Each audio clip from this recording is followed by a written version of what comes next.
Hello friends.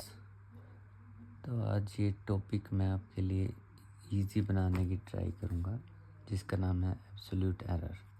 Okay, सो सबसे पहले हम एब्सोल्यूट एरर को करेंगे सिंगल वैल्यू के लिए।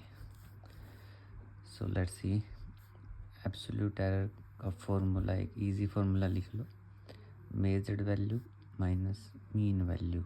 मीन वैल्यू बोल दो, एक्चुअल वैल्यू बोल दो, या ट्रू वैल्यू बोल दो, या एवरेज वैल्यू बोल दो। मेजर्ड वैल्यू होती है जो आप मेज़र करोगे, जैसे x1, x2, x3, x4 की वैल्यूज़ मेज़र कर लिया आपने। ओके, मीन है उनका मीन निकालना, जैसे कि मीन वैल्यू को sum of all values divide by number of values, जो आपको पता ही है मीन वैल्यू कैसे निकालते हैं। जैसे sum of all values, for example a1 5.1, a2 इतना, a3 इतना, a4 इतना है। ओके, और ये कितनी, इनकी क्वांटिटीज़ नंबर कितनी है, a1 a2 a3 a4 4।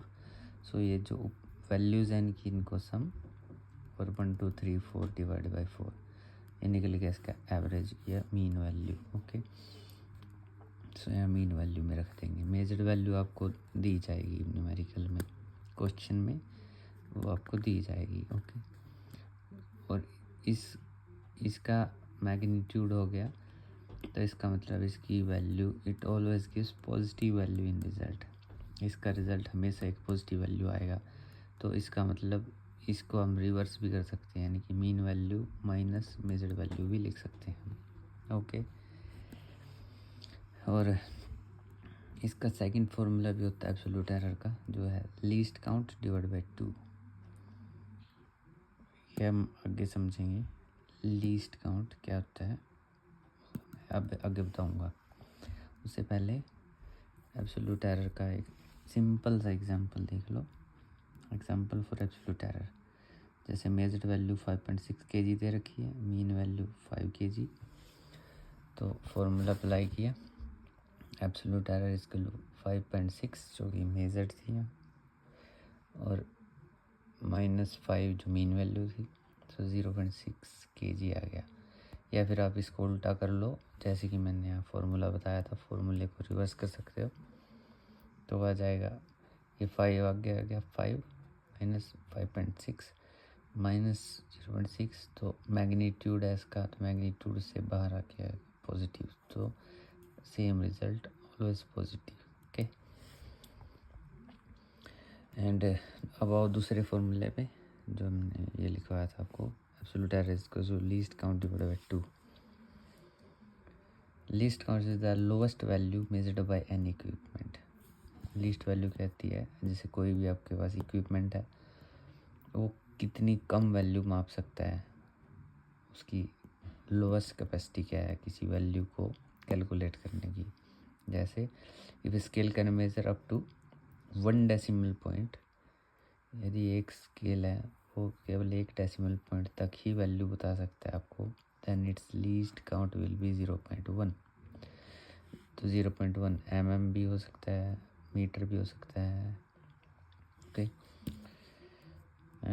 If its lowest capacity is up to 2 decimal point, then least count will be 0.0।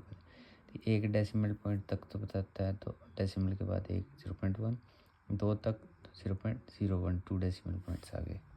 Okay, so as per above, अब अगर हम ये एग्जांपल ले, इस एग्जांपल के अकॉर्डिंग, इन वैल्यू, इस वैल्यू के अकॉर्डिंग कैसे निकलेगा ये एब्सोल्यूट एरर। एब्सोल्यूट एरर होता है least count divided by 2, least count divided by 2। So ये है 0.6, तो 1 डेसिमल पॉइंट तक का है, तो इसकी लीस्ट काउंट क्या होगी वैल्यू, 0.1 डिवाइड बाई 2। सो ये आ गया 0.05 kg। और अगर इसकी 2 डेसिमल पॉइंट तक होती तो कितना था, 0.01 डिवाइड बाई 2, 0.005 kg। और एक इम्पोर्टेंट बात, ये एब्सोल्यूट एरर है जो, ये क्या दिखाता है, ये दिखाता है कि हमारा जो एरर है वो कितना डेविएट हुआ है, कितना डेविएट हुआ है एक्चुअल वैल्यू से। deviate from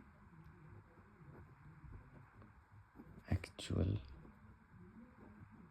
value. Okay, so ये दिखाएगा कि कितना डेविएट हुआ है एक्चुअल वैल्यू से। जो आपका ये एरर है वो एक्चुअल वैल्यू से कितना डेविएट हुआ है, बट ये साइज नहीं बताएगा। ये एरर की कितना डेविएट हुआ है ये नहीं बताएगा, ये एब्सोल्यूट एरर। इसके लिए हमें फाइंड आउट करना पड़ता है रिलेटिव एरर और परसेंटेज एरर भी बोलते हैं जिसको। रिलेटिव एरर परसेंटेज एरर में डिफरेंस कुछ भी नहीं है, परसेंटेज का है। रिलेटिव एरर को अगर आप परसेंटेज की फॉर्म में लिख दोगे तो परसेंटेज एरर बन जाएगा, सिंपल। ओके, तो ये हमने किया, ये सिर्फ सिंगल वैल्यू के लिए किया एग्जांपल है। तो अगर आप मल्टीपल वैल्यू के लिए करोगे तो उसमें ये थोड़े फॉर्मूलेज अप्लाई होंगे, बट इसको मैं आपके लिए बहुत सिंपल में समझा दूंगा, जो इससे नेक्स्ट टॉपिक करेंगे। Okay, thank you, bye.